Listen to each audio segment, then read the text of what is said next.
Namaste, friends. This is Elle with Sacred Union Tarot. Happy Monday. And as always, on our Mondays, we do our Divine Masculine reading.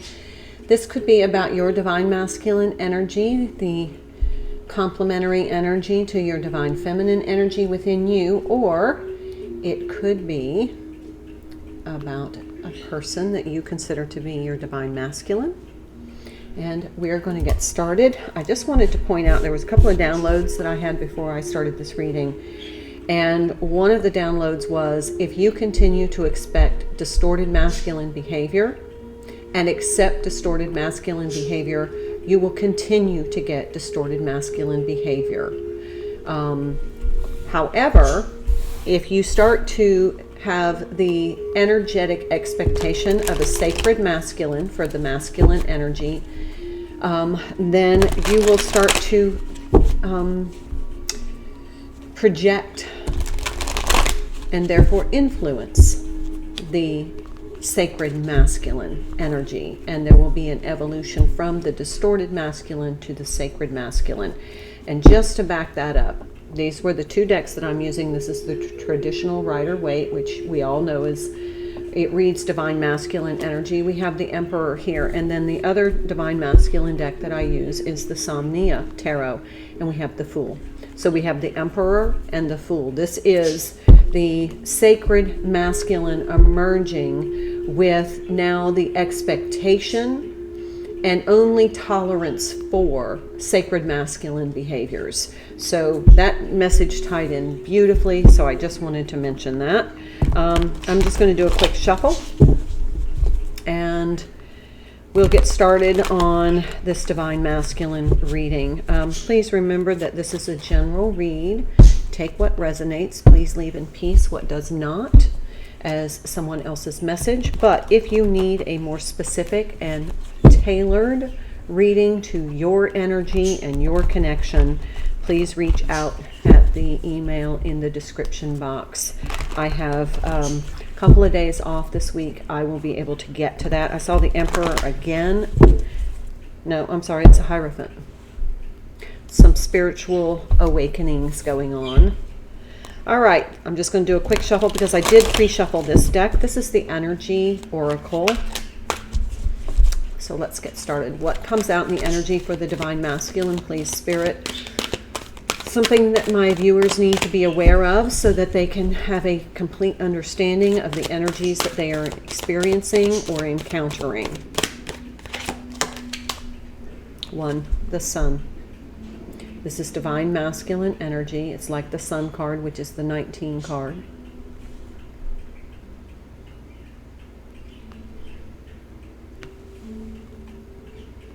Feels like the Divine Feminine is basking in the sunlight of the Divine Masculine, and that feels like this is the Sacred Masculine emerging and showing the Divine Feminine this energy. And no more distorted masculine energy from your own energy or from the Divine Masculine.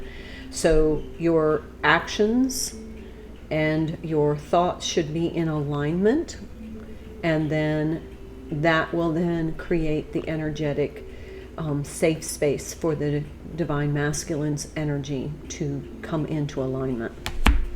13, financial constraints. We saw this yesterday. Check out yesterday's reading where there's some financial constraints with the Divine Masculine, if this is a separate energy from you. And then the 44, the woman holding a heart. We also had yesterday the loving woman. Okay, so this is just a reiteration from yesterday's message, which was, what do you need to know? I think it was yesterday's message, or, yeah, it was yesterday's. Do not allow your wanting to rescue the Divine Masculine to overcome your own energy, your rational thinking, your own common sense. This feels like this woman with a heart is getting her heart used against you to possibly alleviate some of these financial constraints. The 13 is the Death card.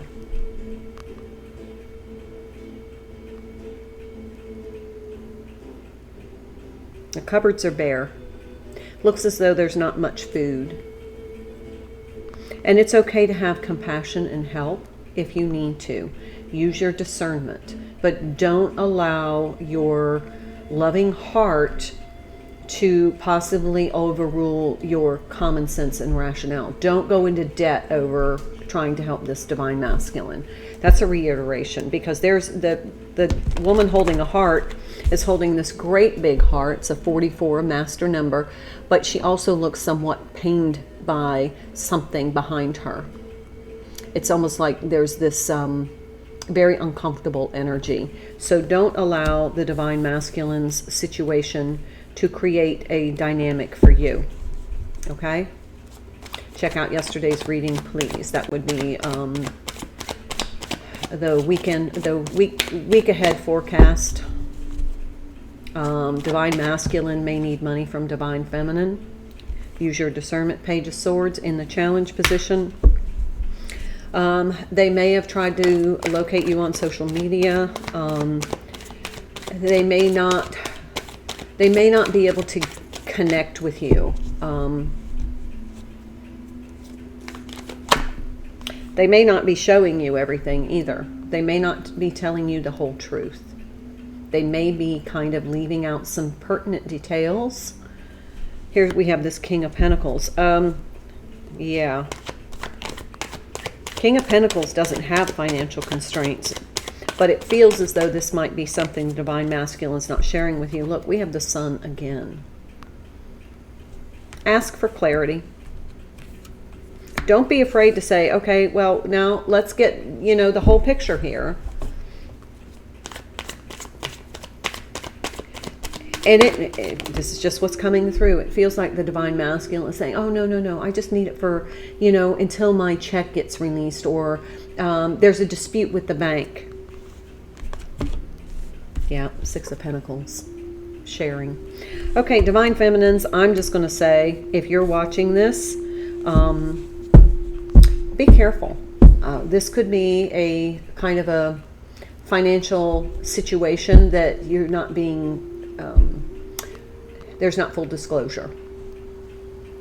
But it's okay if you feel like you're so inclined, and this goes along with your energy, to be compassionate, to be generous, but not to a point where it is difficult for you. I've got something sticking me right in the heart.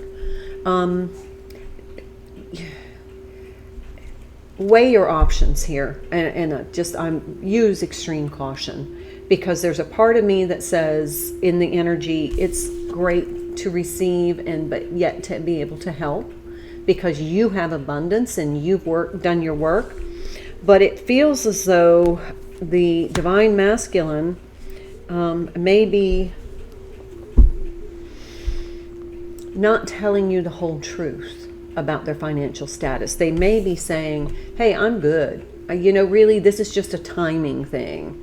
But that might not be totally transparent.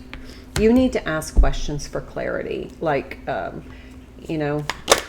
severe is your financial status? Or, see, there's that Five of Swords. Now, this could be you jumping into something without asking the appropriate questions and self-sabotaging the connection and yourself. Or it could be that they are really trying to not be forthright with you. Let's pull another couple of cards out of this deck. Six of Swords. We have two sixes on the table. This may be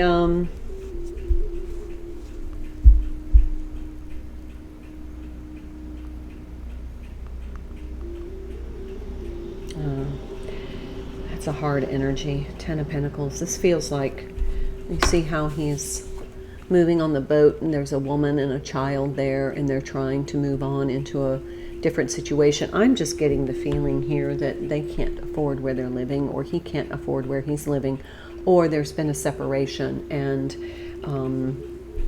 now there's an additional financial. Anyway, I don't know why this energy is coming through the way it is, but I'm hearing, hold your head up, divine feminine.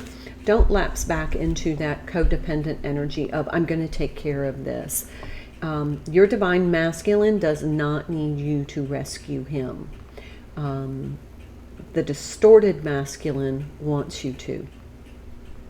Your divine masculine will feel empowered if he figures out this situation on his own without having to come to the divine feminine for assistance.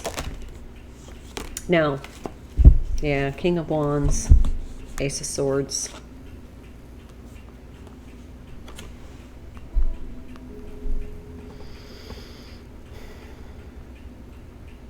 Be very diligent in the actions that you take here. There's something not being revealed.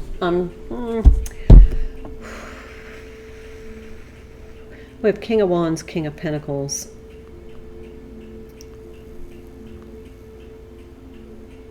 Earth sign, fire sign, possibly.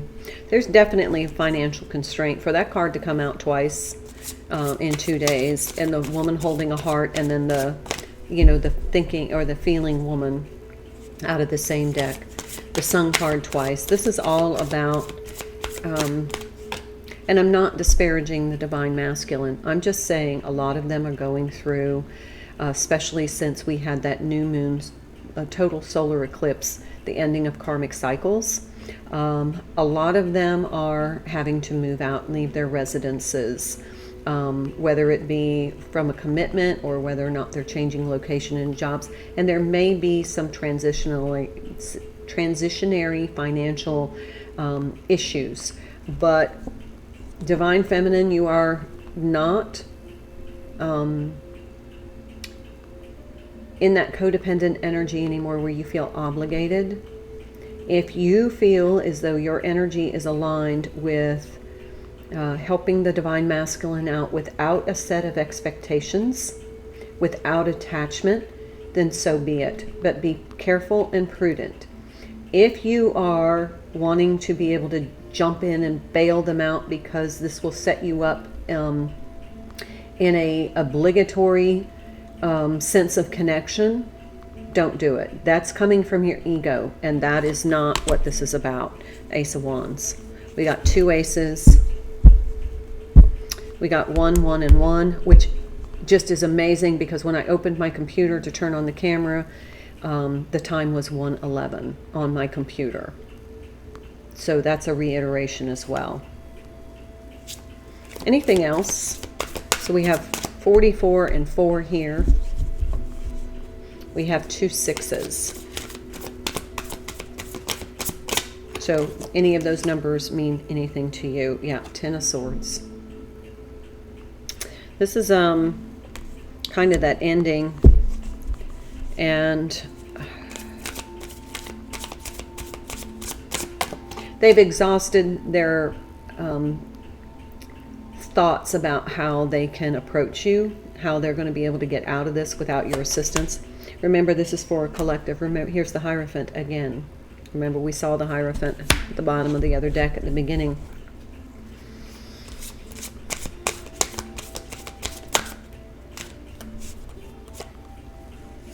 Page of Cups and Knight of Cups. There's been some emotional growth. Maybe they start to value a little bit more. However, just keep in mind. Oh, look, and here's a bottle. There's a message in that bottle. There's a message in a bottle. There's an emotional message. But they're not mature enough to be able to say it well. This is a hard thing for them to ask. Yeah, 2 of Swords. They feel like the divine feminine is going to reject them. She's kind of like not letting the divine masculine into her life, into her energy scape anymore. So he feels this, and he's like, he doesn't know how he's going to circumvent her resolve to not go back into lower vibration corners of this connection. 2 of Wands, 2 of Swords, 2 of Wands. Bottom of the deck, 3 of Wands. So it feels as though the divine masculine is going to somehow or another get a message to the divine feminine about, hey, look, I just want to let you know, I'm I'm having to move. I'm having to leave the business I've been in or the house I've been in. I just can't afford it anymore. However, I don't have enough money for the deposits in the new place. I've had to, kind of hawk some of my business assets. It just feels like the Divine Masculine's in some sort of financial trouble. And he wants to ask the Divine Feminine, because she's always been the one to try and help him. Whereas you're kind of the path of least resistance. And I'm sorry to say that, but that's what it feels like. You're the path of least resistance. So instead of trying to figure this out and get themselves into a situation that's more stable, it almost looks as though they're just going to lean on the Divine Feminine and take advantage of her good nature, her heart, her generosity, her openness and willingness to give. Be wary. I mean, that feels like the message for sure. It's definitely heavy Divine Masculine energy. Feels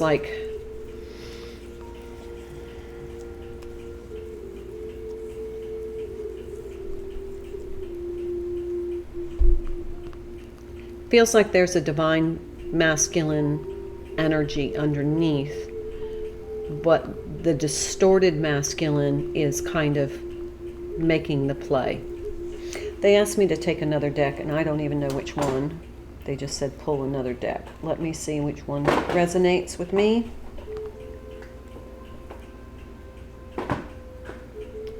Let's try the Divine Abundance. I just saw inner child. Feels like they're lapsing back into that kind of inner child energy where they didn't feel safe and protected. And so now they're in a panic.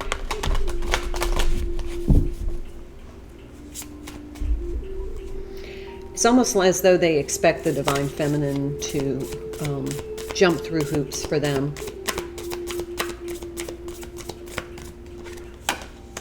Inner child again. Allow me to give compassion and love to that little one. Let me attend to his deepest needs and feelings. Okay. This is part of what I started off with the download. That Divine Masculine, your Divine Masculine, of course, has suffered a lot of childhood wounding, and the Divine Feminine sees him as wounded. That is a distorted masculine energy. So when you get to a point where you no longer feed energetically and continually that wounding by trying to fix, care for, heal their inner child wounding, you are creating a dominant dynamic, and they hide behind that. That becomes a vampiric resource for them. So basically, you can energetically support them, but do it from the expectation of sacred masculine, that it's their responsibility to heal themselves. That's what a sacred masculine energy is, a healed, distorted masculine.